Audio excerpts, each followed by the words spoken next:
ಎಲ್ರಿಗೂ ನಮಸ್ಕಾರ. ನಾನು ವೀಣಾ ರಮೇಶ್ ಆಗಿ ಇವತ್ತಿನ ದಿನನ ಖುಷಿಯಿಂದ ಸ್ಟಾರ್ಟ್ ಮಾಡಿ ಅಂತ ಹೇಳ್ತಾ ನಾನು ಕೂಡ ಖುಷಿಯಿಂದ ವ್ಲಾಗ್ನ ಸ್ಟಾರ್ಟ್ ಮಾಡ್ತಾ ಇದ್ದೀನಿ. ಸ್ವಲ್ಪ ಹೊರಗಡೆ ಕೆಲಸ ಇತ್ತು, ಅದ್ರ ಜೊತೆಯಲ್ಲಿ ಒಂದು ಶಾಪಿಂಗ್ ಕೂಡ ಆಗುತ್ತೆ ಅಂತ ಹೇಳಿ ಬಂದಿದ್ದೆ. ಹೆಚ್ಚಾಗಿ ನಾನು ಅಡುಗೆ ಮನೆಗೆ ಬೇಕಾಗಿರುವಂಥ ವಸ್ತುಗಳನ್ನ ನಾನು ಆನ್ಲೈನಲ್ಲಿ ಶಾಪಿಂಗ್ ಮಾಡಕ್ಕೆ ಹೋಗಲ್ಲ. ಒಂದು ಹ್ಯಾಬಿಟ್ ಏನು ಅಂತಂದರೆ ಯಾವುದೇ ಥರದ ವಸ್ತುಗಳನ್ನ ತಗೊಂಡ್ರು ಅದನ್ನು ಕೈಯಲ್ಲಿ ಮುಟ್ಟಿ ನೋಡಿ ವಸ್ತುಗಳನ್ನ ತಗೋಬೇಕು ಅಂತ ಅಂದ್ಕೊಳ್ತೀನಿ ನಾನು. ಸೊ ಹಾಗಾಗಿ ನನಗೆ ಅಷ್ಟಾಗಿ ನಾನು ಆನ್ಲೈನಲ್ಲಿ ಶಾಪಿಂಗ್ ಮಾಡೋದು ತುಂಬ ಕಮ್ಮಿ. ಹಾಗಂತ ಮಾಡೋದೇ ಇಲ್ಲ ಅಂತ ಹೇಳ್ತಾ ಇಲ್ಲ, ಬಟ್ ಶಾಪಿಂಗ್ ನಾನು ಆನ್ಲೈನಲ್ಲೂ ಕೂಡ ಪರ್ಚೇಸ್ ಮಾಡ್ತಾ ಇರ್ತೀನಿ.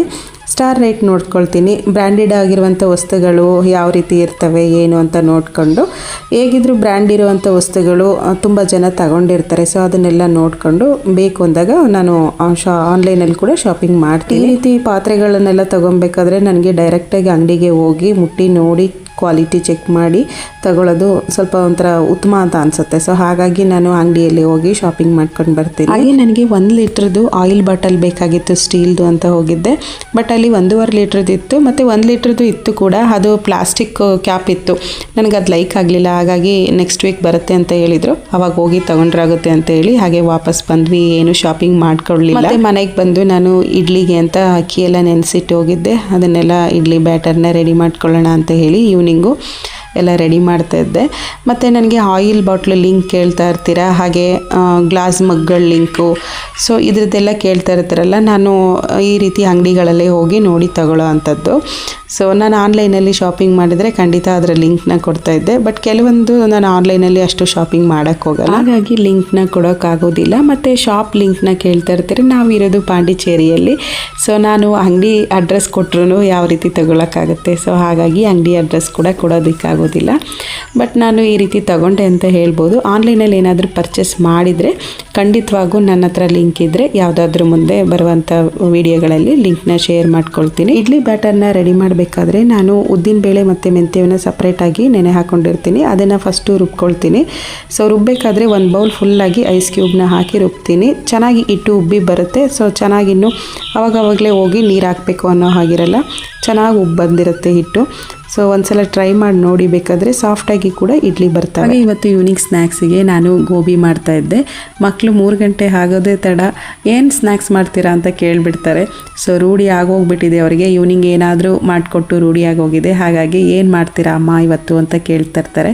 ಸೊ ಸ್ಪೋರ್ಟ್ಸ್ ಕ್ಲಾಸ್ಗೆ ಹೋಗೋಕ್ಕಿಂತ ಮುಂಚೆನೇ ಇವತ್ತು ಸ್ನ್ಯಾಕ್ಸ್ ರೆಡಿ ಮಾಡಿಕೊಟ್ಬಿಟ್ಟೆ ನಾನು. ಹಾಗೆ ಗೋಬಿ ಮಾಡ್ತಾಯಿದ್ದೀನಿ ನಾನಿಲ್ಲಿ. ಗೋಬಿ ಮಂಜೂರಿ ಮಾಡ್ತಾಯಿಲ್ಲ, ಸೊ ಗೋಬಿ ಮಾತ್ರ ಮಾಡ್ತಾಯಿದ್ದೀನಿ.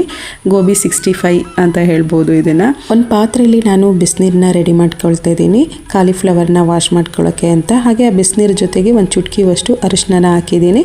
ಸ್ವಲ್ಪ ಉಪ್ಪು ಕೂಡ ಹಾಕಿ ಬಿಸಿ ಮಾಡ್ಕೊಳ್ತೀನಿ. ತುಂಬ ಕುದಿಯೋ ಹಾಗೇನು ಬೇಡ ನೀರು, ಸ್ವಲ್ಪ ಬೆಚ್ಚಗಾದರೆ ಸಾಕು.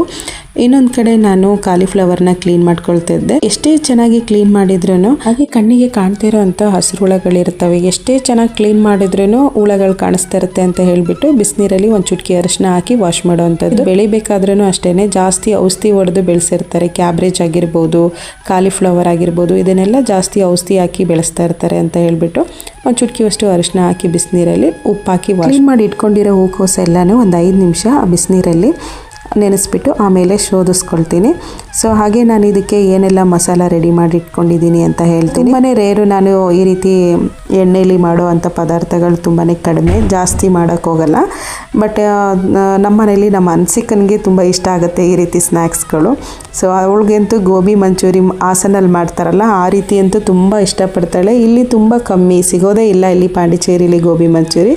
ಇಲ್ಲಿ ಬನ್ನಲ್ಲಿ ಅಂದರೆ ಬ್ರೆಡ್ಡಲ್ಲಿ ಮಾಡ್ತಾರೆ, ಚಿಲ್ಲಿ ಬನ್ ಅಂತ. ಸೊ ಅವಳಿಗೆ ಅಷ್ಟು ಲೈಕ್ ಆಗಲ್ಲ. ಹಾಸನ್ ಸೈಡಲ್ಲಿ ಮಾಡ್ತಾರಲ್ವ ಗೋಬಿ ಮಂಚೂರಿ, ಅದು ತುಂಬ ಇಷ್ಟಪಡ್ತಾಳೆ ಅವಳು. ಹಾಗೆ ನೆನೆಸಿಟ್ಕೊಂಡಿರೋ ಕಾಲಿಫ್ಲವರ್ ಎಲ್ಲಾನು ನಾನು ಒಂದು ಪ್ಲೇಟಲ್ಲಿ ನೀರನ್ನ ಶೋಧಿಸ್ಕೊಂಡು ಪ್ಲೇಟಲ್ಲಿ ಎತ್ತಿಟ್ಕೊಳ್ತಿದ್ದೀನಿ. ಇವಾಗ ಮಸಾಲ ರೆಡಿ ಮಾಡಿ ಇಟ್ಕೊಂಡಿದ್ದೀನಿ. 1 ಕಪ್ಪು ನಾನು ಕಡಲೆ ಹಿಟ್ಟನ್ನ ಹಾಕಿದ್ದೀನಿ, 1 ಚಮಚ ಕಾರ್ನ್ಫ್ಲವರ್ನ ತೊಗೊಂಡಿದ್ದೀನಿ, ಅರ್ಧ ಕಪ್ಪು ಅಕ್ಕಿ ಹಿಟ್ಟನ್ನ ತೊಗೊಂಡಿದ್ದೀನಿ, ಹಾಗೆ 1 ಸ್ಪೂನು ಮೆಣಸು ಪುಡಿ ತೊಗೊಂಡಿದ್ದೀನಿ, 1 ಸ್ಪೂನು ಜೀರಿಗೆ ಪುಡಿ, 1 ಸ್ಪೂನು ಗರಂ ಮಸಾಲ, 1 ಸ್ಪೂನು ಕೆಂಪು ಮೆಣಸಿನ ಪುಡಿ, ಹಾಗೆ 1 ಸ್ಪೂನು ಆಯಿಲು ಮತ್ತು 1.5 ಸ್ಪೂನು ಶುಂಠಿ ಬೆಳ್ಳುಳ್ಳಿ ಪೇಸ್ಟ್ನ ತಗೊಂಡಿದ್ದೀನಿ. ಸೊ ಇದನ್ನೆಲ್ಲ ಸಮ ಪ್ರಮಾಣದಲ್ಲೇ ಮಿಕ್ಸ್ ಮಾಡ್ಕೊಬೇಕು. ಸೊ ತುಂಬ ಗಟ್ಟಿಗೂ ಅಲ್ಲ, ತುಂಬ ತೆಳುಗೂ ಅಲ್ಲ, ಒಂದು ಮೀಡಿಯಮ್ ಆಗಿ ಹಿಟ್ಟನ್ನ ಚೆನ್ನಾಗಿ ಕಲಿಸ್ಕೊಂಡು, ಹಾಗೆ ಕಾಲಿಫ್ಲವರ್ ಎಲ್ಲ ಕ್ಲೀನ್ ಮಾಡಿ ಇಟ್ಕೊಂಡಿದ್ನಲ್ಲ ನೀರೆಲ್ಲ ಶೋಧಿಸ್ಕೊಂಡು ಈ ಮಸಾಲದೊಳಗಡೆ ಹಾಕಿ ಚೆನ್ನಾಗಿ ಮಿಕ್ಸ್ ಮಾಡಿ ಒಂದು 5 ಮಿನಿಟ್ಸ್ ಬಿಟ್ಬಿಟ್ಟು ಎಣ್ಣೆ ಬಿಸಿಗಿಟ್ಕೊಂಡು ಎಣ್ಣೆ ಕಾದ್ಮೇಲೆ ಬೋಂಡ ಯಾವ ಥರ ಹಾಕ್ತೀವಿ ಅದೇ ಥರ ಎಣ್ಣೆ ಒಳಗೆ ಬಿಟ್ಟು ಕರಿಯೋದು. ತುಂಬಾ ಚೆನ್ನಾಗಿರುತ್ತೆ ಟೇಸ್ಟ್. ಒಂಥರ ಮಕ್ಕಳು ಕೂಡ ಇಷ್ಟಪಟ್ಟು ತಿಂತಾರೆ. ಒಂದ್ಸಲ ಟ್ರೈ ಮಾಡಿ ನೋಡಿ, ತುಂಬ ಗರಿ ಗರಿಯಾಗಿ ಚೆನ್ನಾಗಿರುತ್ತೆ. ಅಕ್ಕಿ ಹಿಟ್ಟು ಹಾಕೋದೇ ಗರಿ ಗರಿಯಾಗಿ ಬರಬೇಕು ಅಂತ ಹೇಳಿ ಒಂಥರ ತುಂಬ ಟೇಸ್ಟಾಗೂ ಇರುತ್ತೆ. ಈವ್ನಿಂಗ್ ಸ್ನ್ಯಾಕ್ಸ್ ಆಗಿ ಟೀ ಜೊತೆ ಕುಡಿಯೋಕ್ಕೆ ಟೀ ಜೊತೆ ತಿನ್ನೋಕ್ಕೆ ತುಂಬ ಟೇಸ್ಟಾಗಿರುತ್ತೆ.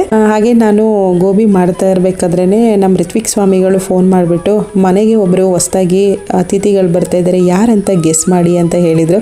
ಸೊ ನಾನು ಕೂಡ ಯಾರಿರ್ಬೋದು ಅಂತ ಅಂದ್ಕೊಂಡೆ. ಜೀವ ಇದೆ ಅಮ್ಮ, ನೀವೇ ಗೆಸ್ ಮಾಡಬೇಕು ಅಂತ ಹೇಳ್ತಾಯಿದ್ರು.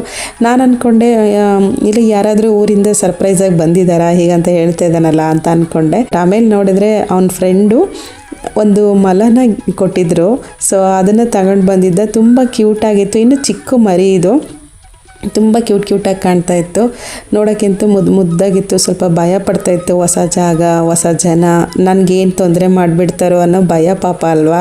ಸೊ ಯಾವುದೇ ಪ್ರಾಣಿಯಾಗಲಿ ಆ ಹೊಸ ಜಾಗಕ್ಕೆ ಹೊಂದ್ಕೊಳ್ಳೋಕ್ಕೆ ಸ್ವಲ್ಪ ಟೈಮ್ ಬೇಕು. ಹಾಗಾಗಿ ಸ್ವಲ್ಪ ಭಯ ಪಡ್ತಾ ಇರುತ್ತೆ. 1-2 ದಿನ ಆದಮೇಲೆ ನಾವು ಅದಕ್ಕೆ ಸ್ನಾನ ಎಲ್ಲ ಮಾಡಿಸಿ ತುಂಬ ಮುದ್ದಾಗಿ ಕಾಣಿಸ್ತಾ ಇತ್ತು. ಹಾಗೆ ನಮ್ಮನೆ ಹೊಸ ಅತಿಥಿಗೆ ನಾವಿನ್ನೂ ಹೆಸರಿಟ್ಟಿಲ್ಲ. ಸೊ ಏನು ಹೆಸರಿಡ್ಬೋದು ಅಂತ ಕಮೆಂಟಲ್ಲಿ ತಿಳಿಸಿ. ಹಾಗೆ ನಾನು ಕೂಡ ಗೋಬಿನ ಇನ್ನೂ ಕಂಪ್ಲೀಟಾಗಿ ಮಾಡಿ ಮುಗಿಸ್ಲಿಲ್ಲ. ಸೊ ಮಾಡ್ತಿರ್ಬೇಕಾದ್ರೇ ಇವರು ಹೊಸ ಅತಿಥಿ ಬರ್ತಾಯಿದ್ದಾರೆ ಅಂತ ಹೇಳಿದ ತಕ್ಷಣ ಕುತೂಹಲದಲ್ಲಿ ನಾನು ಕೂಡ ಆಚೆ ಹೋಗ್ಬಿಟ್ಟೆ, ಯಾರು ಬರ್ತಾ ಇರ್ಬೋದು ಅಂತ ಹೇಳಿಬಿಟ್ಟು. ಹಾಗೆ ನಾನು ಇಡ್ಲಿ ಹಿಟ್ಟು ಕೂಡ ರೆಡಿ ಆಯಿತು, ಮತ್ತು ಗೋಬಿ ರೆಸಿಪಿನೂ ಕಂಪ್ಲೀಟಾಗಿ ಮುಗೀತು. ನಿಮಗೆ ಈ ರೆಸಿಪಿ ಇಷ್ಟ ಇದ್ದರೆ, ಹಾಗೆ ವಿಡಿಯೋ ಇಷ್ಟ ಇದ್ದರೆ ಫ್ರೆಂಡ್ಸ್ ಆ್ಯಂಡ್ ಫ್ಯಾಮಿಲಿ ಹತ್ರ ಶೇರ್ ಮಾಡಿ. ಯಾರೆಲ್ಲ ವಿಡಿಯೋ ನೋಡ್ತಾ ಇದ್ದೀರಾ ಸಬ್ಸ್ಕ್ರೈಬ್ ಮಾಡಿಕೊಂಡು ಬೆಲ್ಲೈಕನ್ನ ಕ್ಲಿಕ್ ಮಾಡಿದ್ರೆ ನಾನು ಹಾಕೋ ಎಲ್ಲ ವಿಡಿಯೋಗಳ ನೋಟಿಫಿಕೇಷನ್ ನಿಮಗೆ ಬರುತ್ತೆ. ಸಿಗೋಣ ಮುಂದಿನ ವ್ಲಾಗಲ್ಲಿ. Thank you for watching and subscribe my channel.